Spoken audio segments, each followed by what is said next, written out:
Okay, how to change the measurement unit of Mileseey DT10. I spent a couple of hours looking and checking for manuals online, videos online, but have no luck. So eventually I came across a video, and the solution was turn it on. So as you can see, the unit is meter. So how do we change it to feet? So no matter how you press all of this, nothing will happen. Long press this, long press that, long press this, nothing will happen. Okay, so actually the solution was hold the power and the measure at the same time.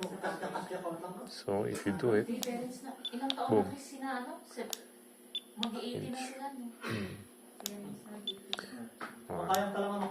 just press the power and measure buttons at the same time. There. Cycle the units. That's all.